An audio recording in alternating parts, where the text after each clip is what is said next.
fucker, bro. He is, and he's a Zionist. He literally Zionist fucker. You know, see what he interviewed Netanyahu. This motherfucker didn't ask him one time. He didn't use the word genocide one time. PBD is bought and paid for, bro. Bought and paid for. That's a fact. I try and use neutral sources. Yeah. My personal opinion, I'm an international lawyer, so I always like to go back to the law. And although international law has been absolutely raped by the US. I just think they're a sovereign nation. Yes, they're going through turmoil. Yes, they've got absolute issues with the IRGC. We need to find a way to replace the IRGC. Well, I say we, but the people need to find a way to replace the IRGC or do some sort of reform to that government. And the rest of the world, yes, they can help them to the extent they don't go and attack them and violate their sovereignty and bring the world to almost World War III. I think that is absolutely ridiculous. And what Israelis are jumping on is the bandwagon of obviously they're using that turmoil to their advantage. Obviously, it's no secret. They're using it to their advantage. They brought the US in. Because Israel's super excited at the option of a regime change because that means they can do whatever they want to do. I'm sure everyone here is well aware of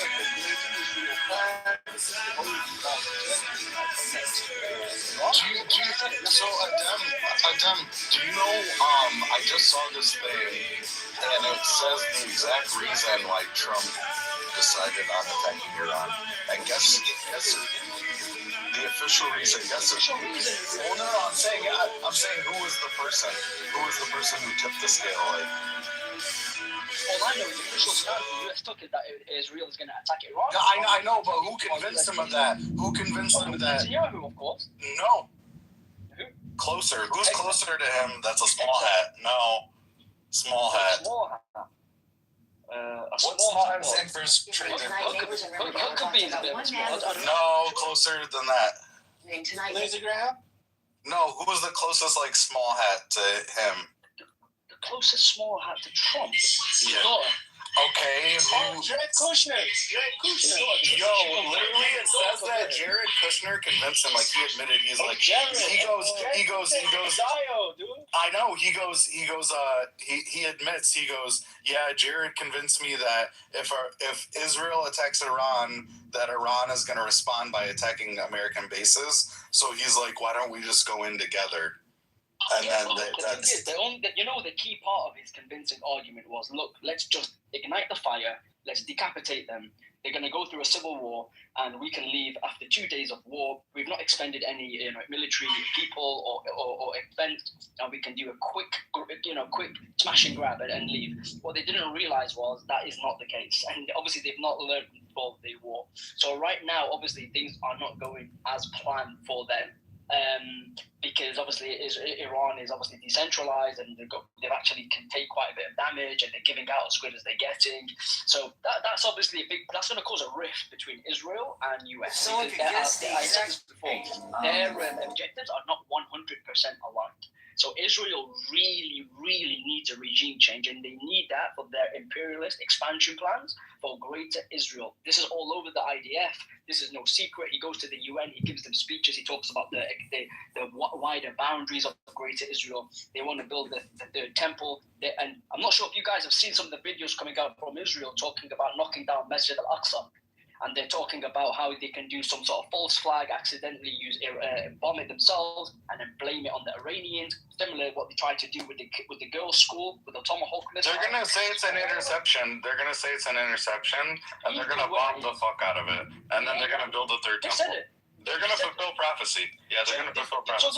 So it goes back to the idea, but I really get annoyed when I hear about these so-called Iranians, that talk about, they don't want theocratic or religious fundamentalists or these extremists. But the people you've called upon are literally religious extremists. Like everything that they're doing in that region is in the name of their own religion. The way that they govern the state and the way that it's apartheid is based on their religion. So don't give me this spiel that you care about people's liberties or freedoms when you're literally supporting a state that is as bad, if not worse. So that's really what gets me going on that. Sorry, Adam. Can I talk to you with another point of view, please? Look, I've had the mic for a while, so I'm happy to give it back to the rest of the people in the room. Maybe the moderators want to suggest something. Yeah, I just wanted to explain. I think I repeated this many times. I'm not a monarchist. I'm completely anti-war. I don't support war. But let's see the reality of what is happening within the society of Iran. You know, Islamic Republic, through all these years, he has supported militias in Syria, in Palestine, Hezbollah, all these Arab countries. This is not hidden for anybody. You know, people inside, I was living in Iran till 4 years ago. Most of the people, I'm not representing people, but at least, you know, I think most of the people will share this idea that we were asking why people are living in poverty, in the worst economic situations, why the Islamic Republic is supporting Hezbollah, the extremists in the region. And you know why? What was their ideology? It was that if we fight outside the countries of Iran, then this is the way to secure the borders of Iran.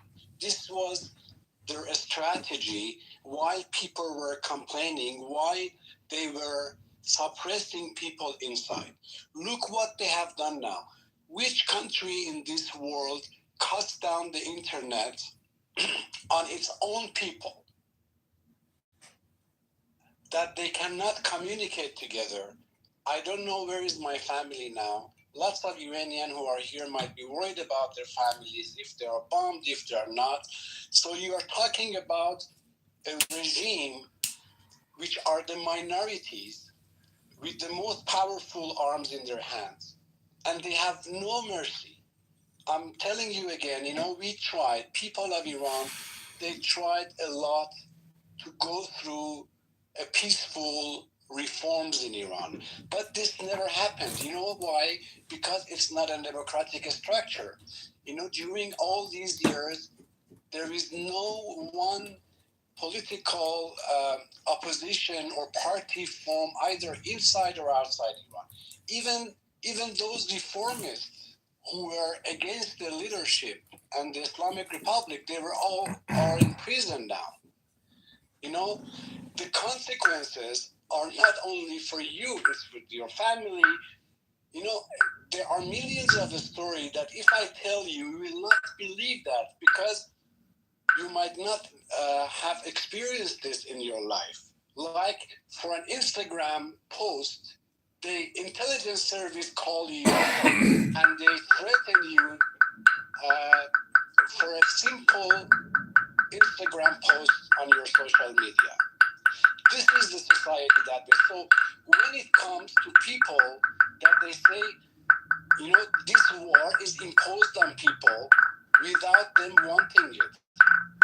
This is the reality. You know, because they were already in the war with the Islamic regime inside, there is no way to protest, there's no way for peaceful demonstrations, and they always connect this to Mossad or Israel or Americans. While they cut down the internet on them, they suppress and they kill because there is no ears to hear. You're not living in Europe, or you're not dealing with some people that you can demonstrate freely. This is completely a different thing. And the last thing I wanted to talk to Arash about this. Arash, yes, we are born Muslim. We all know the history, how Islam came to Iran, you know. But I am a Muslim in my testing. But do I believe in the religion? No, I hate religion because of the Islamic Republic. My mother say her prayers every day. But their Islam is much more different from what the Islamic imposed. They injected the religion in your mind. They want them to do whatever you want. And about the Palestine and Israel, I have to say this also, because why most of the Iranians, they don't want the conflict between Iran and Israel, apart from its historical apart from the history, is because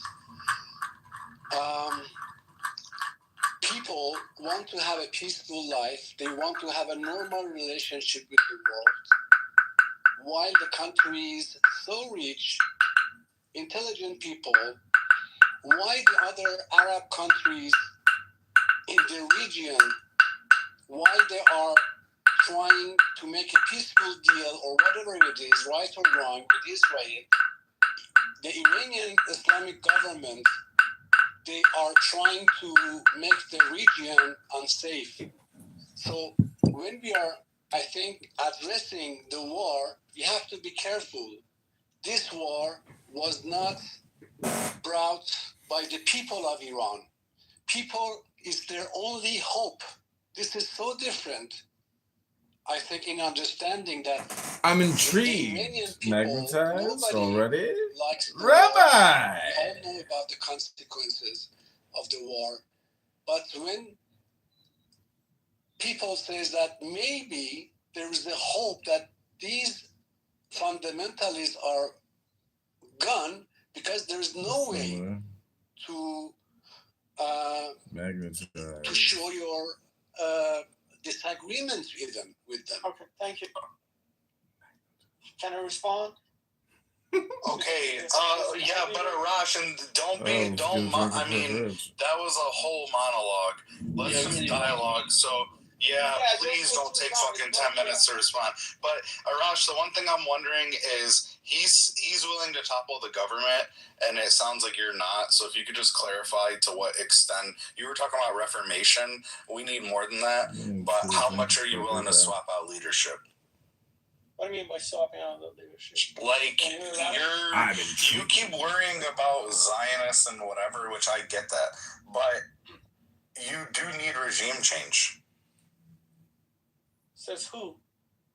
Fucking Farzad going on for 20 minutes and fucking all the goddamn Iranians. No, I'm saying there's a lot of students who protest. There's a lot of people globally. A lot of it is very clear. A lot of people against them. I mean, again, about the Patrick Bet David thing.